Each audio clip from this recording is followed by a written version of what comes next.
pada tanggal 29 Maret 2018 di Costa Rica. Ivania Vallejo sedang menyiapkan makan siang ketika dia melihat teleponnya berdering. Dia melihat di layar telepon ada panggilan dari Marvin, suami dari putrinya yang bernama Andrea. Perasaan buruk ada di benaknya saat ia mendengar nada gelisah menantunya yang mengatakan bahwa Andrea pingsan dan tidak ada respon. Setelah mendengar hal yang diucapkan Marvin di telepon, wajah Ivania langsung pucat dan suaminya yang berada di dekatnya memperhatikan itu. Suaminya yang bernama Douglas Fernandez bertanya padanya apa yang terjadi. Dan Ivania mengulangi kata-kata Marvin pada suaminya tentang Andrea. Douglas langsung berkata untuk memanggil polisi karena menantunya di masa lalu pernah melakukan penganiayaan beberapa kali kepada putrinya. Mereka pun bergegas menuju suatu rumah sakit tempat putri mereka berada di Heredia, Costa Rica. Mereka berdoa di sepanjang perjalanan menuju rumah sakit agar putri mereka bisa selamat karena putri mereka masih sangat muda untuk mati. Namun ketika mereka tiba di rumah sakit, pihak rumah sakit mengatakan bahwa hanya keajaiban yang bisa membuat Andrea bertahan hidup. Pihak rumah sakit mengatakan lebih baik mereka mengucapkan selamat tinggal kepada putri mereka. Suami putrinya mengatakan kepada mereka bahwa Andrea jatuh di bak mandi. Tapi ketika mereka masuk ke ruang perawatan rumah sakit, mereka menemukan keadaan yang berbeda dari apa yang mereka kira. Andrea memiliki banyak luka dan lebam di sekujur tubuhnya. Perkataan suami Andrea terngiang di benak Ivania. Ivania merasa pasti ada sesuatu yang terjadi di rumah itu dan Marvin adalah penyebabnya. Andrea Fernandez Vallejo menyerah pada luka-lukanya dan napas terakhirnya dihembuskan di depan keluarganya. Andrea Fernandez Vallejo lahir tahun 1998 di Costa Rica. Dia tinggal bersama orang tuanya dan dia seorang siswa jurnalistik. Andrea punya tujuan dan mimpi untuk dipenuhi. Dia berkomitmen pada kegiatan belajarnya dan punya banyak teman di universitas. Dia adalah tipe wanita yang saat masuk suatu tempat, maka semua orang bisa melihatnya, karena dia memiliki banyak rasa kehadiran dan ramah senyum di universitas. Andrea sangat populer dan sangat disukai karena dia sering bercanda dan sering berkumpul dengan teman-temannya. Selain itu, dia juga sangat dekat dengan keluarganya. Dia memimpikan untuk menjadi seorang ibu, tetapi Andrea tidak tahu bahwa mimpi ini adalah awal dari kisah tragisnya. Kehidupannya berubah saat tahun 2016, dia bertemu dengan Marvin Alonso yang beberapa tahun lebih tua darinya. Mereka berkenalan melalui jejaring sosial. Sedikit demi sedikit mereka semakin dekat sampai dengan mereka menjalin hubungan kekasih. Awalnya orang tua Andrea tidak setuju. Mereka percaya Marvin tidak punya inspirasi di hidupnya. Tetapi di rumah mertuanya saat itu dia mengatakan bahwa dia sungguh-sungguh akan menjadi pasangan Andrea. Ayah Andrea tahu dia tidak bisa berbuat apa-apa, anaknya sedang mabuk cinta dengan Marvin. Jadi dia memintanya agar selalu merawat dan menjaga Andrea. Apa yang ayah Andrea tidak tahu adalah Marvin tidak pernah memenuhi permintaannya. Marvin justru melakukan kebalikan hal yang diminta ayah Andrea. Beberapa bulan kemudian, Andrea hamil dan Marvin pun melamarnya. Awalnya Andrea tidak yakin siap akan membangun rumah tangga, tetapi dia akhirnya menerima. Orang tuanya menolak pernikahan itu karena saat itu dia hanya berumur 18 tahun. Tetapi mereka tetap memberitahunya bahwa mereka akan membantu kebutuhan keuangannya dan membantunya merawat bayinya. Jadi dia masih bisa menyelesaikan pendidikannya di universitas. Namun Andrea meninggalkan pendidikannya dan hilang kontak dari teman-temannya. Mereka hanya berbicara dari waktu ke waktu melalui telepon, di mana Andrea mengatakan semuanya baik-baik saja. Mereka tidak pernah membayangkan apa yang akan terjadi padanya pada tanggal 18 Desember 2016. Andrea dan Marvin menikah. Tetapi Marvin tidak bekerja, jadi dia bahkan tidak bisa menyewa rumah yang bisa digunakan untuk tempat tinggal mereka.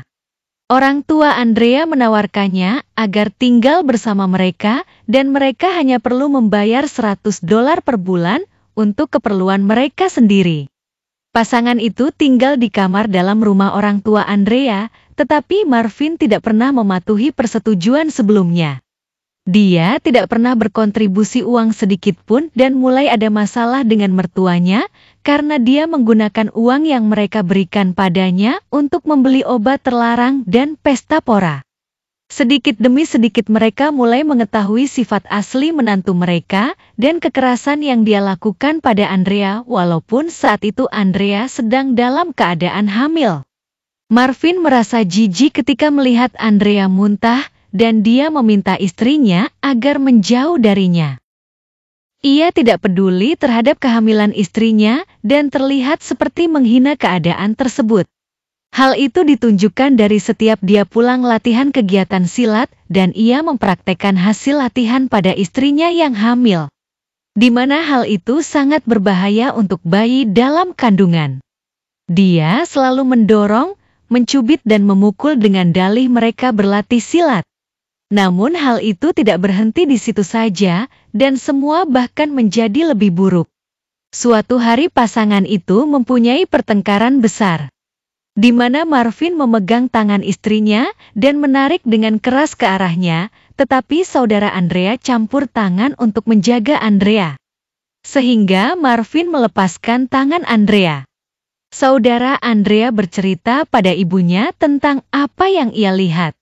Saat itulah mereka menduga bahwa Marvin melakukan kekerasan secara verbal dan fisik terhadap Andrea.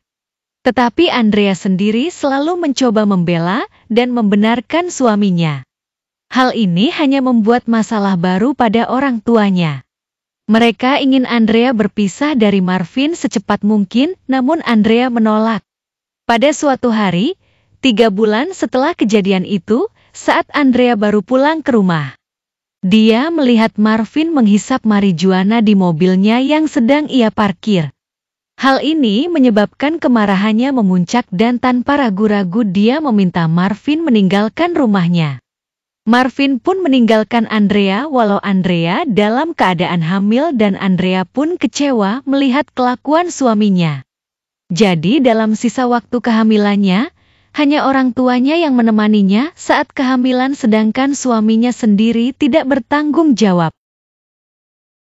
Setelah beberapa bulan, Marvin menghubungi istrinya lagi karena dia tahu saat itu dekat dengan waktu melahirkan. Dia hanya ingin tahu kabar dari bayinya, tetapi dia tidak ada keinginan untuk kembali bersama istrinya. Dia hadir saat istrinya melahirkan namun kehadirannya tidak berarti apa-apa. Marvin tidak melakukan kewajibannya sebagai seorang ayah. Dia hanya mengatakan akan mengirim uang.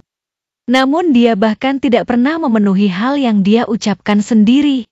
Saat hari Natal tahun 2017, ketika anaknya berumur 4 bulan, Marvin berkunjung ke rumah Andrea untuk memberi hadiah. Namun hal itu hanya memicu perdebatan baru dengan Andrea. Andrea mengingatkan agar dia menyerahkan diri ke pengadilan karena ia tidak memenuhi tanggung jawab sebagai suami. Mendengar hal itu membuatnya marah lalu mencekik Andrea di leher dan mulai mengutuknya. Kemudian Andrea menendang bagian pribadi Marvin dan Marvin menendang Andrea di bagian perut yang menyebabkan Andrea jatuh. Lalu tanpa ragu Marvin mencengkram rambut Andrea dan duduk di atasnya. Sedangkan Andrea berteriak meminta pertolongan kepada orang tuanya yang di rumah. Marvin lantas mencekik leher Andrea yang membuat Andrea kesulitan bernapas. Dalam keadaan putus asa Andrea mengambil perabotan terdekat dan memukul kepala Marvin.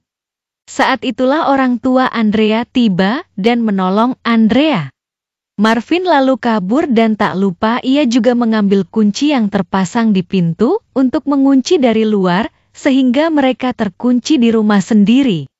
Mereka harus keluar melalui garasi ketika polisi dan ambulan tiba. Kemudian mengantar Andrea ke rumah sakit untuk merawat lukanya.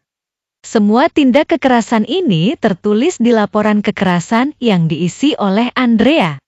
Namun tanpa sepengetahuan orang tuanya, Andrea menarik laporan tersebut dan pengadilan membatalkan prosedur untuk tindakan pengamanan.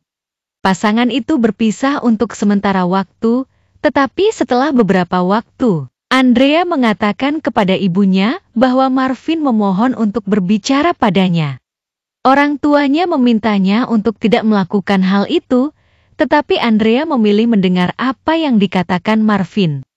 Marvin mengatakan bahwa dia ingin memperbaiki keluarga mereka dan mencoba agar semua lebih baik. Andrea percaya bahwa kali ini semua akan berbeda. Dia masih punya mimpi untuk memulai keluarga bahagia dan setuju untuk memberinya kesempatan kedua. Kembali padanya adalah mimpi buruk terbesarnya yang mengakhiri hidupnya. Pada tanggal 18 Maret 2018, pasangan itu pergi ke San Francisco, Costa Rica. Jarak tempuhnya sekitar 2 jam perjalanan dari rumah orang tua Andrea, di mana mereka memulai kehidupan baru bersama putri mereka yang saat itu berumur 9 bulan. Hari-hari berlalu dan semua terlihat akan berjalan dengan baik. Hingga sampai tanggal 26 Maret, 3 hari sebelum tragedi terjadi. Orang tua Andrea mendapat panggilan dari menantu mereka dan mereka pun pergi ke sana. Menurut Marvin, Andrea ingin meminum beberapa pil. Ketika Andrea datang, dia membantah hal itu dan menegaskan bahwa dia tidak akan meninggalkan putrinya sendirian. Walaupun orang tuanya meminta Andrea agar ikut dengan mereka. Andrea memberitahu orang tuanya agar tenang karena ia merasa semua sudah membaik. Tidak ada yang tahu bahwa perbincangan itu adalah perbincangan terakhir mereka. 3 hari kemudian Marvin menelepon ibunya Andrea dan memberitahunya bahwa Andrea jatuh di bak mandi.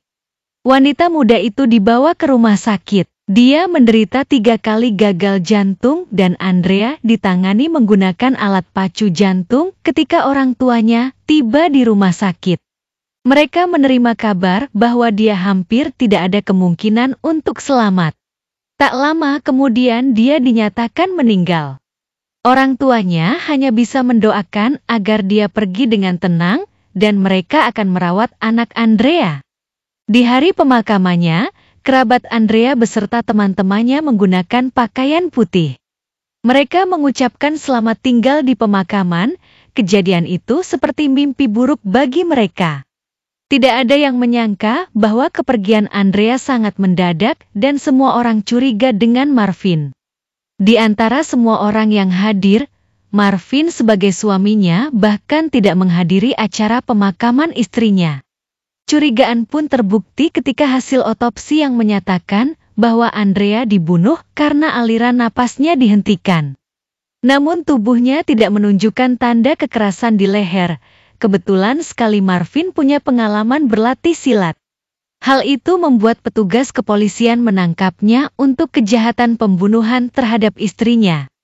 Dia kemudian dituntut dengan pasal kekerasan dan percobaan pembunuhan berdasar laporan dari Andrea yang sebelumnya pernah dicabut pada tahun 2017. Persidangan diadakan 2 tahun kemudian pada tanggal 6 Januari 2020. Ruang persidangan dihadiri banyak orang yang mendengar pernyataan Marvin. Tuduhan dimulai dengan memberitahu bagaimana awal Marvin bertemu Andrea hingga apa yang dia lakukan saat mereka menjalin hubungan. Marvin menjelaskan kepada hakim tentang hubungan mereka mulai dari hubungan cinta hingga kekerasan. Dia mengatakan bahwa dalam 3 hubungan percintaannya yang lain, dia tidak pernah mengalami situasi seperti ini. Namun dia punya harapan bahwa segalanya agar berjalan baik. Dia berkata bahwa awalnya pertengkaran verbal antara mereka dan kemudian pemukulan. Dia juga mengatakan itu karena dia merubah kata sandi teleponnya. karena menolak memberitahu kata sandinya, dan itu menyebabkan Andrea menamparnya. Seminggu kemudian mereka kembali bersama lagi, karena menurut Marvin, Andrea meminta maaf. Marvin bersikukuh bahwa Andrea yang memukulnya, sedangkan hal yang dia lakukan adalah memegang tangan Andrea untuk mencegah pemukulan. Di depan keluarga Andrea, dia berseru bahwa Tuhan tahu dia tidak pernah menyerang Andrea dan berkata dia selalu menyayangi Andrea selamanya. Dia berkata bahwa saat dia mengetahui mereka akan menjadi orang tua, mereka merasa gelisah, tapi mereka juga penuh kebahagiaan. Namun bukannya hubungan menjadi semakin baik, justru semakin buruk dan pertengkaran verbal semakin sering terjadi di antara mereka. Dia menuduh Andrea memprovokasi amarahnya. Dia berkata bahwa Andrea menyerangnya. Sedangkan dia hanya menahannya, dan Andrea mengambil foto saat itu lalu membagikannya pada semua teman Andrea.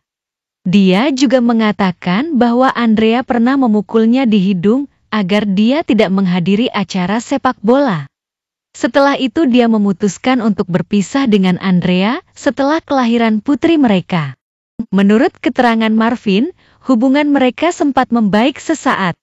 Namun hubungan harmonis mereka tidak berlangsung lama, dan pada tanggal 25 Desember 2017 mereka mempunyai pertengkaran baru. Dalam tuduhan itu dia mengatakan Andrea memukul kepalanya, dan memintanya melakukan kunjungan berkala saja. Pada bulan Februari 2018, Andrea membuat laporan kekerasan yang dilakukan oleh suaminya. Namun dalam catatan itu Andrea memutuskan untuk menarik laporan dan tidak melanjutkan ke pengadilan. Sebulan kemudian dia menghubungi Marvin bahwa mereka akan hidup bersama di kabin. Ketika menceritakan kembali apa yang terjadi pada tanggal 29 Maret 2018. Marvin bersikukuh bahwa dia tidak bersalah dan mengatakan bahwa hari itu dia tidak hanya kehilangan istrinya, tapi juga semua kontak dengan putrinya. Dia menyebutkan hari itu Andrea memandikan putri mereka, dan setelah menyerahkan putrinya pada Marvin, Andrea menyalakan musik lalu pergi mandi. Setelah 20 menit, Marvin mengatakan dia mematikan musiknya dan mendengar suara air di kamar mandi terasa janggal.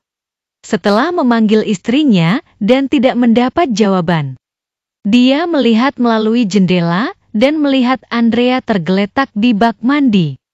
Kemudian membuka pintu kamar mandi menggunakan pisau dan melihat Andrea matanya terbuka, tapi kondisinya pucat.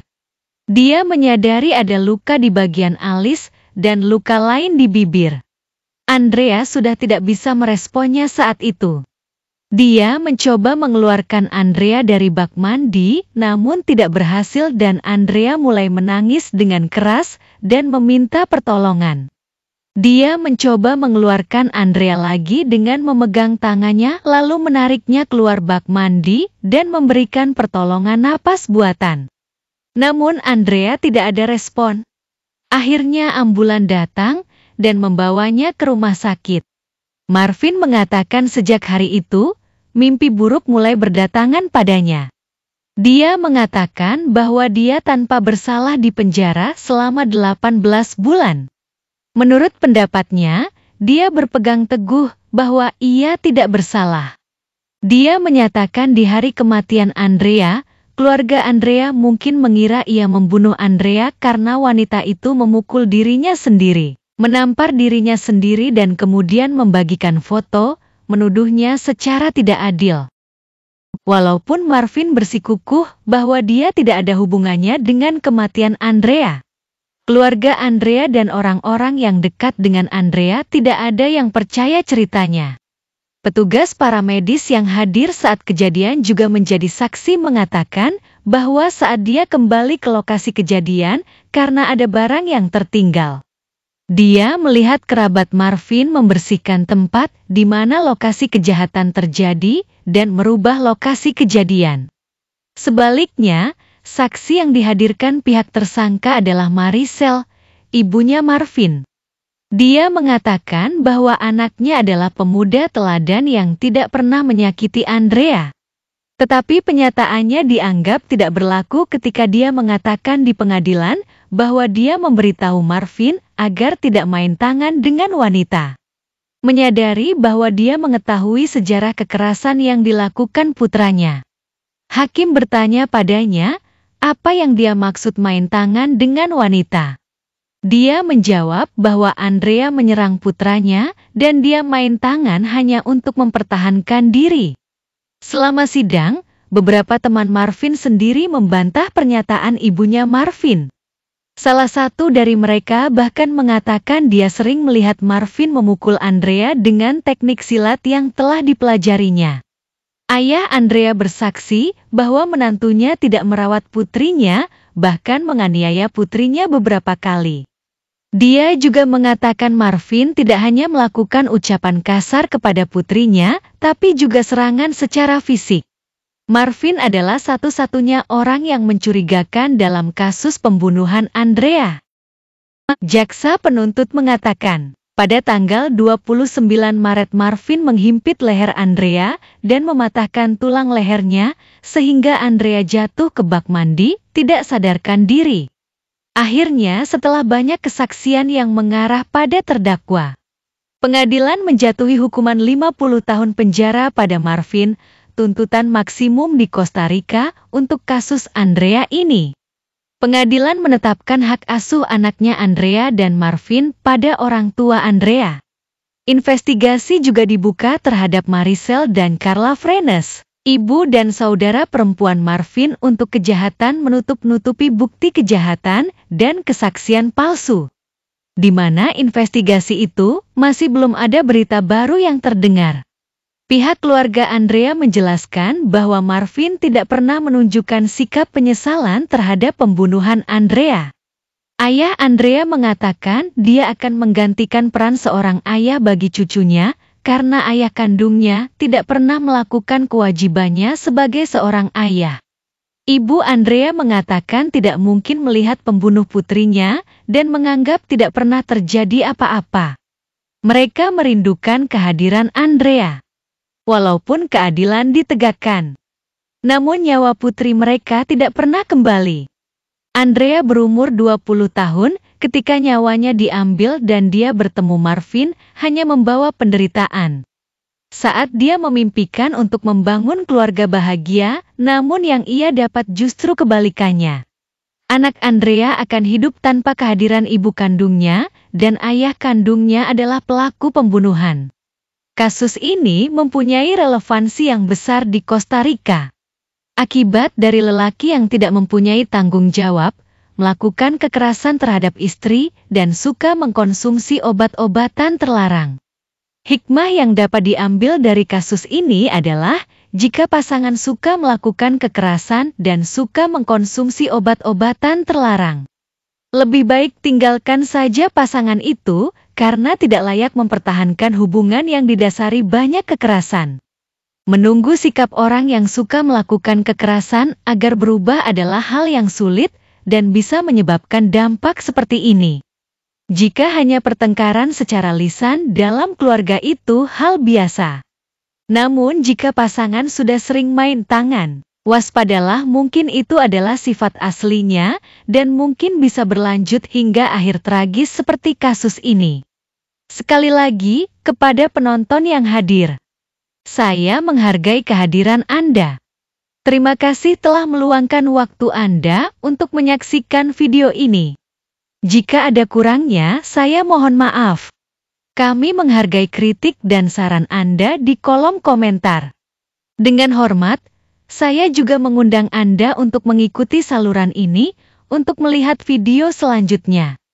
Jagalah keluarga Anda agar terhindar dari segala tindak kejahatan. Selamat malam.